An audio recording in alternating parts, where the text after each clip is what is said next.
Hydrophobia को zoonotic infection कहते हैं और ये एक बुलेट शेप वायरस की वजह से होता है।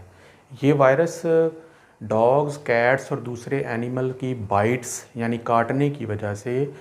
एनिमल्स और इंसान के जिस्म में दाखिल हो जाता है और ज़ख़म के ज़रिए, सलाइवा के ज़रिए ये वायरस इंसान के